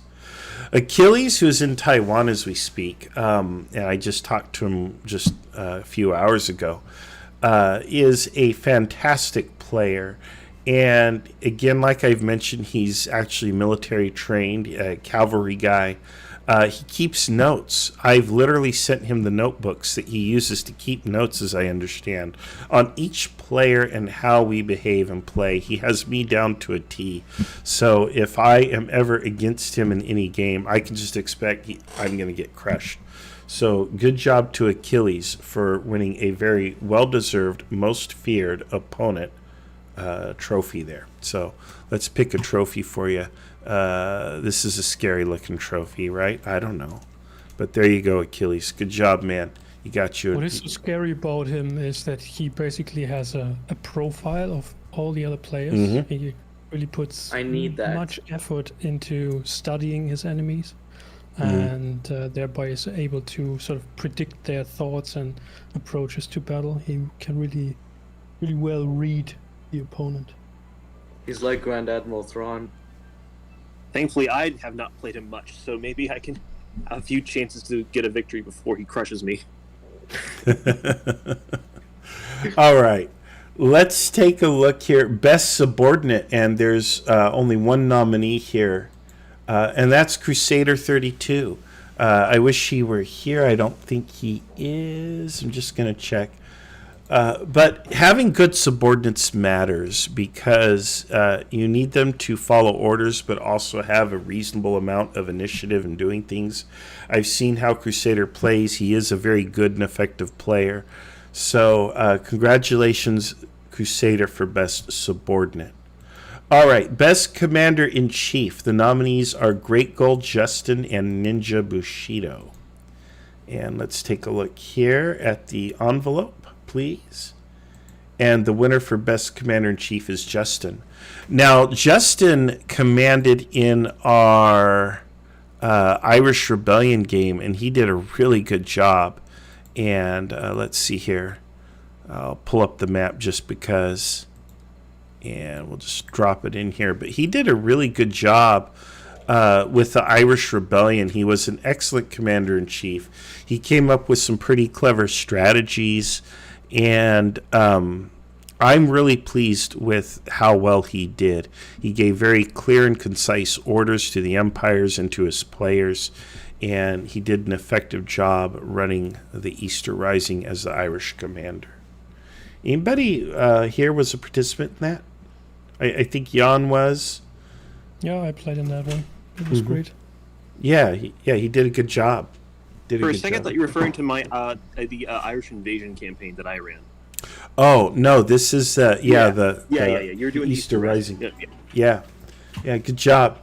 All right, let's. We're almost to the end here. Sam Miller wins Will Smith Best In-Game Slap for March on the Rhine, and I don't know what that means. What did he do? Otto, can you tell us what he did? Do you remember? I think, well, Gen TJ9, you were present when that happened, so do you remember? Oh, I do. What do you got? Well, that was we had a meeting of the senior commanders of the armies, and God, I can't even. The details are a little fuzzy because it was just such a funny event. But we had a negotiation between the commanders of the two rival armies, and the question was over whether or not Sam had made a hostile act in blowing up bridges, a debate, and Ninja's character rode forward, slapped Sam, and said, that was a hostile act, and then left. Yeah, that broke the ceasefire as well, so it was pretty dramatic. I bet. All right. We're in the last two categories here. Meme Lord. As you folks know, we have a meme channel, which I'll go ahead and put up here on the screen, and you can see that we have Kriegsspiel memes for days. And lots and lots of cool memes. This here is our dank meme vault where people can't comment. In our regular meme channel, it's been overrun with conversation. But we do have some amazing memes. Always check out our dank meme vault for the best of the best. And here we are. And the winner for Meme Lord, well, actually, the nominees are Marshall, James, and Carter. And the winner, of course, is me. I am the winner, and of course, we have, memes here that I've created. But a lot of you guys are out there creating memes and putting them up. It's always fun to have a little bit of a laugh and laugh at ourselves and some of the things that we do. And the memes do that really well. So I have fun making little memes of things, and I know you guys do. And I appreciate all of the humor that you folks put into this. So there you go. There you go. All right. A lot of Sun Tzu memes there. We could scroll this for hours. We could scroll through this for hours. But anyway. All right. Let's just put that there. Okay, and take it back down to size and go back to our stage. Okay, let's see here. Most wagons burned. Desert Fox, and I think he pulled that one in, was it Grand Austerlitz? He burned a bunch of wagon? That too, also on the march on the Rhine, he basically, I think, saved Jan's army in one of the battles because he stopped the enemy offensive by riding into the enemy rear and burning ninjas' wagons, ninja Bushido's wagons. Well, there we go. All right. And also in James's full run game, he burned a bunch of wagons too. So he's prolific. He's a criminal and he needs to be stopped. Stop him before he burns again. All right. He's a threat to both sides. I can imagine, as some of us are. All right, most entertaining role play. Go ahead, Lake. What do you got? No, I just almost put with. Oh no, this isn't Fox. Sorry. Okay. All right, most entertaining role play. We have Portal, Brett, and Zindos, Special Zindos. And all of these guys deserve it. All of these. The winner here is Brett. And I know from my little campaign, Brett has done some good role play. Can anyone think of some good role play that Brett's done that led you to vote for him? He basically, I can't remember. I think it was one of James' games. Was it like Brandywire? Oh no, sorry, I don't know American games. It was one of James' play-by-post games, and Brett was a commander. And I think he basically he was writing a lot of dispatches, but I think he basically became like just a poet, basically, with his dispatches and with the role playing he did to write them as well. Awesome. All right, we're down to our last 5 awards here. We'll get through them quickly, but you might have a lot to say as we get to some cool awards here. Unluckiest player. The nominees are Great Gold, Marshall, and Special Zindos. I know that Jan could say a lot about my luck. Let's see here. Yeah, it's great. Yeah. You have a talent for rolling dice, I must say. Indeed. And then the winner here actually is Great Gold. And Great Gold, you're here. I'm going to see if you can come up and speak. How? You know, great. What can you tell us about your luck, Great Gold? Well, it's horrible, in one word. It's often said that a commander has to be more lucky than actually skilled, and I certainly don't possess that quality. All right. I try to look for it wherever I can, but rather poorly. I've had a. You are very skilled. What? But you are skilled. I would say I'm mildly competent. I can I've had a vouch for it. losing streak of like 5 to 6 games on one server by now, and I've just recently managed to break the streak. So hopefully next year or whenever this award happens again, I won't be the unluckiest player. Well, there you go.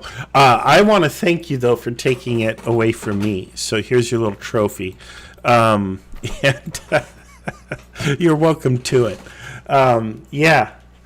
Good job. It is important, of course. It is better to be lucky than good. Don't interpret poor luck or a run of bad luck as meaning you're not good. As Otto has pointed out, we have some very good players, like yourself, Great Gold, who've just had a bad run of luck. It happens. And one of the cool things about Kriegsspiel is that we've learned not to be so judgmental of historical figures, because luck and a lack of information and the fog of war and all these other things actually does play into the calculus, oftentimes in ways that we can't recognize until afterwards. The historians get a hold of it, and the historians can be rather harsh, but that's because they don't understand. But when you're there in the moment, you do the best you can, and sometimes luck has a say. So there you have it. All right, best admin moderator. So we have an admin moderation team, about a dozen people or so, and the purpose of this team is to keep the IKS running smoothly and peaceably, and keep things moving along. The nominees here are not me. What the heck? What's up with that, right? I need to make an announcement. This is what happens when I don't get to make announcements. People don't recognize how an important admin or moderator I am. But that's because there are multiple people stopping me from making announcements. And the nominees are Otto, Jan, and Felix. And they're the ones who stop me from making announcements. So I'm like, oh, I'm going to make an announcement. They're like, no, better not. Well, the winner of this is Otto. Otto, you are the winner as our best admin and moderator. Would you like to say a few words about your work as admin? I think if there's like a sort of good cop, bad cop thing going on, like I'm going to be, the good cop is not going to get the, it's going to be more liked. So yeah, I don't like do anything. So I think that's like, yeah, I don't enforce the rules or anything. So I think I don't get anyone mad. So I think that's like part of the title. Well, Felix patrols our channels, especially our meme channel. He keeps everybody on topic. And Jan also does a good job looking out for people and taking care of people. So anyway, all of our admin and moderator team are greatly appreciated. You guys do some pretty important work. In fact, a lot of times I'll look at the admin channel and I'll see that something's blowing up. And I just go back to bed because I know you guys are going to handle it and you guys do a great job. So I don't even worry anymore, hardly. So good job. All right, we got 3 categories left: Best Assistant Umpire, Best Contributor, and Best Overall Player. Let's see here. The Best Assistant Umpire, the nominees are Glorious Ruse and Tunisgrad. And the winner is Tunisgrad. Good job, Tunisgrad.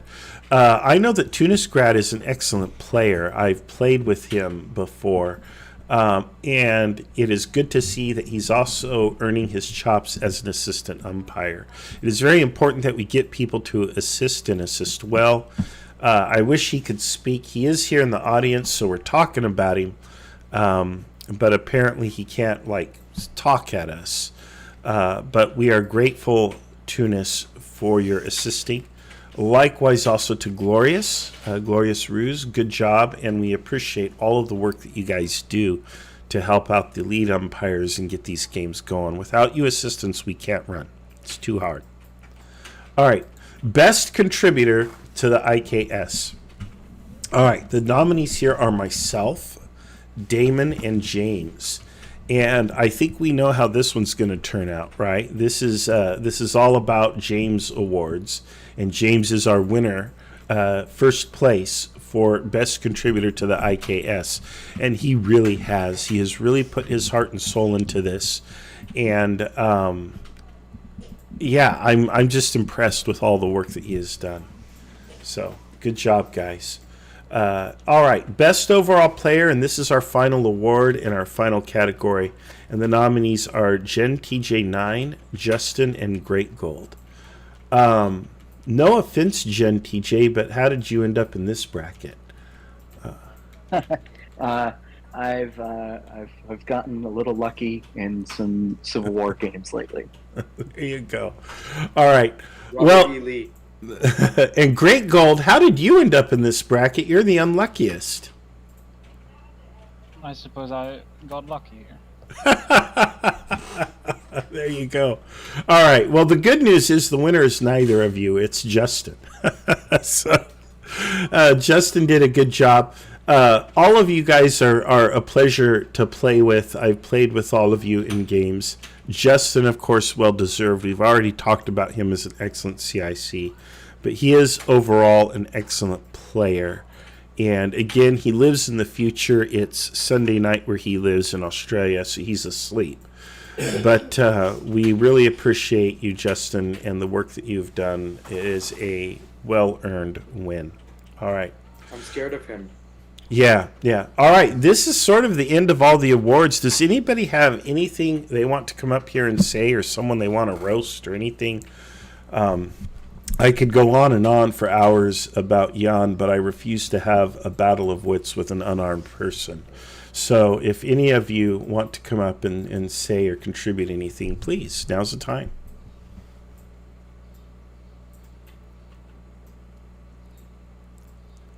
Dead silence. If you want to umpire games, check out the I Want to Umpire channel on Discord and start umpiring games. No advertisement. Oh, here's Jan. I better mute him.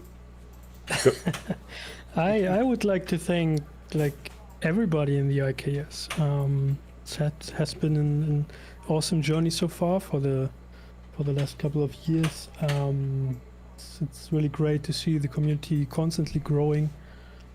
So many interested and engaged people who umpire, who create maps, who create modules and pieces, and who contribute in discussions and all that stuff. That's so important for the community, and it's very lovely to see that. Also the discussion culture we have mostly and all this stuff.